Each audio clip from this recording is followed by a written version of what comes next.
So this brings us into the Red Sox portion of it because I think that I wanted to save the big guy for last, but I think it's fair to talk about him together at this point. I think we both agree because we both said it. What the hell is Chaim Bloom doing by sitting on this money right now? Yeah, like honestly, I look at the state of this team, and I alluded to it earlier when I talked about the market not being great as it is.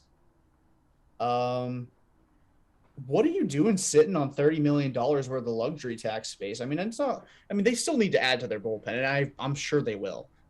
Um, But they're probably going to get bargain bin guys like they did last year. yeah, I So mean, like like, maybe like I think that the top of the barrel that they're shopping in right now is probably Colin McHugh or maybe Kenley if they want to go that I route. thought Colin McHugh hated Boston. Didn't he say that? No, Am I he hates imagining this? Carabas. He hates Oh, Carabas. He and Carabas okay. had some sort of beef going on. I don't think Colin McHugh liked. I don't think Colin McHugh hated it here. I think it was just Okay, because I saw that they Carabas. were negotiating with him, and I could have sworn that he said something about like he never wants to be in Boston, he hated it here, or something like that. And I'm like, dude, you opted out for a season. If you hate it here, you hate it here. That's fine. But what are you doing negotiating with the Red Sox again? It makes no sense. Yeah, I But don't know. yeah, I think, like you said, $30 million in luxury tax base. You're the freaking Boston Red Sox. You should not be penny pinching at this point. You've stayed under the tax on purpose for the last couple of years to reset that threshold. Now is time to spend. There's And no now it's excuses. higher. This is what I said exactly. Now luxury tax is higher. Great point. This is what I said to you guys at the end of last season when we were trying to grade Chaim Bloom, and I said a lot going to depend on this offseason. He's actually got to spend and show that he's not going to run this like the Tampa Bay Rays of the Northeast. It's just it hasn't come yet. He's traded Hunter Renfroe for Jackie Bradley. Again, he's back. I cannot believe that. He went and signed Michael Waka, as Pedro would I say. like the Waka signing. I like the Hill signing to an extent. I don't love the Hill signing, but it's okay as your five starter. I love and after the Rodon deal, I love the Paxton contract, even though he won't be back till the end after the All Star break. Yeah, so you have a lot of these mediocre signings around the middle, trying to build out your rotation behind Sale and Evaldi. And obviously, Erod's gone now, which is something that we haven't had to deal with since, 2014, 2015. So, I mean, I gotta ask, where's this money going? It shouldn't be going into John Henry's pocket, I'll tell you that much. Shouldn't be going into the bullpen either. I am a staunch believer in not investing too much in your bullpen, which we're not going to really talk too much about this, but the White Sox signing Joe Kelly after signing Kendall Graveman, after trading for Craig Kimbrell, And after having already Liam having Liam Hendricks. Hendricks, like that's a lot of money going into They're, your bullpen, and I don't think they're the Red trying Sox to should do build that. it like the 2017 Yankees, and they didn't win a World Series last I checked. They Yeah, no, just they didn't. didn't. You They were need good. close though. Yeah, they were close. You need good starting pitching to get it done. Yeah, you need to have like one or two big high leverage relievers that you can turn to in a pressure situation. But if you want to look at the last couple of World Series champions, Max Fried, the Nationals is probably the best example of a really crappy bullpen getting it done with your starters, Corbin, Scherzer, and Strasburg. And then the Red Sox before that, crappy bullpen that, yeah, they had some guys step up, but again, largely did it with their starters. 17 Astros, I believe, Porcello was huge relatively in the similar. bullpen. Exactly, because Ken Giles was an absolute sieve on that Astros team that won the title. Like, you can go back, and bullpens are very helpful, and while everyone's trying to pull their starter before the third time through, as you like to call it, starters still matter. You still got to get big name guys that are worth a lot of money and can shut people down in October. And I don't know why you continue to invest in bullpens when you could be spreading it to other areas of your roster. Now, I do want to address one of your takes that you had. I think in our group chat you may have tweeted it too, where you said you would be okay with Jackie Bradley playing center field every day for the Red Sox if it meant that you could get one of the two big name shortstops, that being Trevor Story and Carlos Correa. So I want you to expand on that. Yeah, I mean, at the end of the day, Jackie Bradley Jr. is not going to be, a 60% below average hitter probably ever again. We can hope not.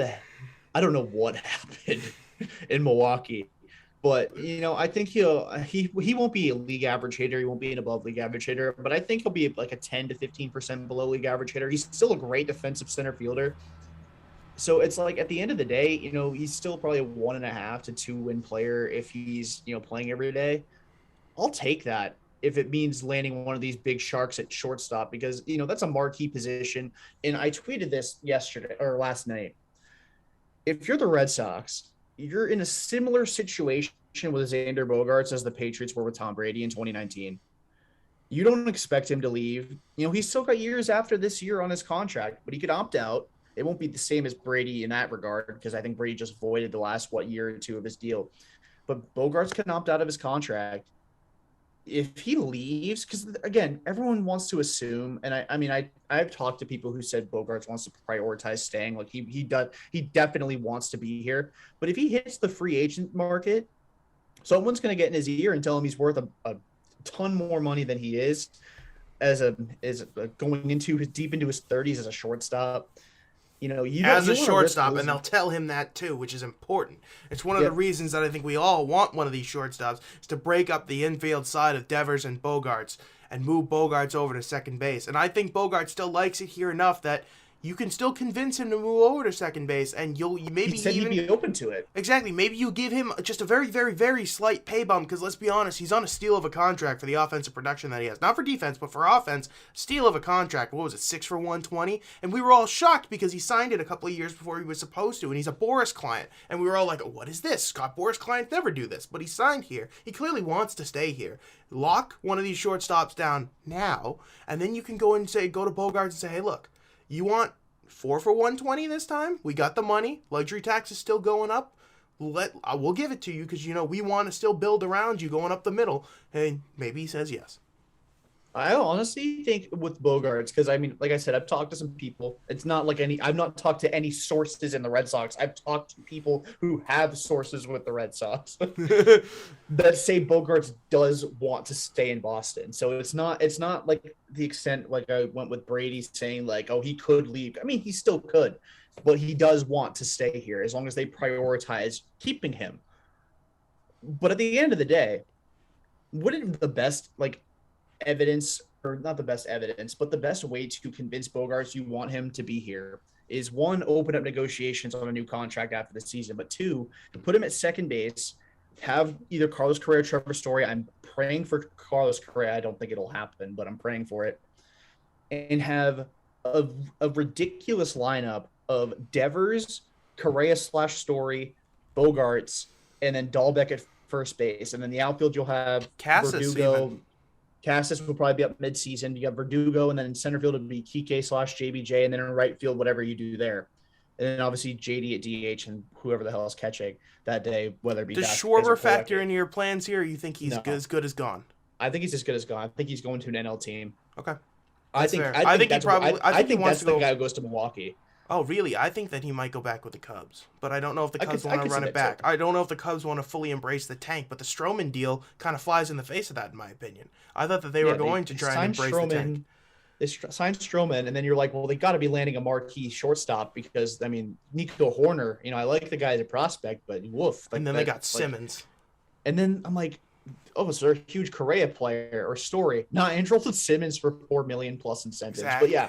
Anyway, the best way to convince Bogarts you want him around is to put as great of a team around him as humanly possible. So if he'd be almost foolish to leave, even if he doesn't get the best offer from Boston. But if he leaves, you have your shortstop. It's a lot easier to find bridge second baseman. Mind you, Nick York and Jeter Downs are both in the minor leagues. They're probably a year or so away anyway. So if you lose Bogarts, you could just plug one of them in at second, and you have Correa or Story at shortstop. You have assuming Bogarts opts out, which I think it's pretty much a foregone conclusion he will, you have $80 million coming off the books next year in just 5 players.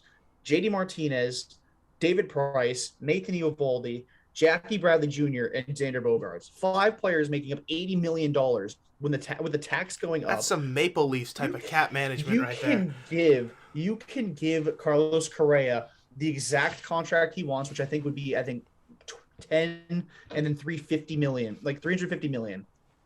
I think you could give him that. You can front load it if you want to. You can back load it if you want to. Whatever you want to do, you can do that. And you could still sign Bogarts after the 2022 season and extend Devers. I don't think you need to prioritize keeping guys like JD Martinez and Nathan Eovaldi anymore. I think you have enough guys in the minor leagues to – you're not going to miss on 7 top minor league pitching prospects. You're just not going to. One of them's bound to be a good pitcher. So, last thing I'll say, and then I think we probably got to wrap it up because we're pressed for time. I don't know if there's any real track record of the Red Sox giving out this type of contract, which is my one worry when it comes to signing one of these two guys, especially Correa, because I think he's going to be the one that commands the longer term, 10 to 12 years. But, I mean, we do have plenty of other baseball shows coming up, I hope, so we can kind of get into this when he decides where he wants to go. I still think Boston definitely remains firmly in the mix, if I had to guess, simply for the fact that, again, like we said, they have the money, and they've always been big swingers in free agency. Maybe not this big, but, you know. Manny's the last one I could think of. I mean, Price to an extent, but a position player, Manny's the last one. They've always been active, though. They've rarely been dormant. And I know that this is a new GM, or chief baseball officer, I guess you can call him. So, hey, chips on the table. Let's see if he what's it called? Pays up. Let's see if he follows through. Thank you. Ultimately, to kind of put a bow on the free agent, rapid fire, I said Trevor Story to the Yankees out of the generosity of my heart, and I say generosity with air quotes, because I am like in my brain, I'm convincing myself that the Correa market's been so quiet. The Red Sox are just going to swoop in and sign him like they did with Carl Crawford. Like it was just like a four. I mean, I don't want to say it like that because then he turns into Carl Crawford. But oh yeah, please let's not do that. Yeah, we're good. Initials and everything. Oh no, we're good. We're good. But I think ultimately the Red Sox are going to be the ones to get Story, and I think Correa will end up with the Yankees. I think they're going to end up throwing a blank check on the table and saying, what is it going to take for you to come here? And money talks. Garrett Cole went there after Yankees fans gave him some crap when he was with Houston. They're going to do the same with Correa. They'll embrace him there. What I think, and I want to say this real quick about Red Sox fans not wanting Carlos Correa, I would love to hear a valid reason outside of he's a cheater. He's a cheater. Well, Alex Cora is your manager. I hate that argument. It's so annoying. And I hate to break it to you guys, Marwin Gonzalez was on that Astros team, and he was the guy who benefited the most from it. I think we're far beyond the point of caring about the sign stealing at this point. They all cheat. Beyond that. Get over it, guys. They all do. If you think, the Red Sox literally got busted for doing it in 2018, and a lot of those guys are still here. Bogarts, Devers, Martinez, they're all here. Vasquez, he's here. Like Jackie Bradley's back. I mean, all these guys are here. So, at the end of the day, give me a reason other than he's a tool / he's a cheater. Because Bogarts said he'd move to second. So there's no real excuse. If the Red Sox don't sign him, it's because they either are too cheap to go deep into their pockets to bring him in, or they just flat out didn't want him, a la Justin Fields and the Patriots when we were all like, the trade up and get him, and the Patriots were like, we never wanted him. So exactly, it could be like that. But yeah, so we got to wrap it up here. I think pretty solid show. We only talked about a few things. We covered like 35 longer than our Patriots episode we did earlier this year with the two of us. I thought it was going to be more like that. We're sitting on 43 minutes. This is going to take forever to export. It's fine. It's fine. We're going to have technical magic. You'll see us on the YouTube. All right, but that'll do it for this edition of Massholes with Mikes. Thank you to Jeremy for joining me to talk some baseball.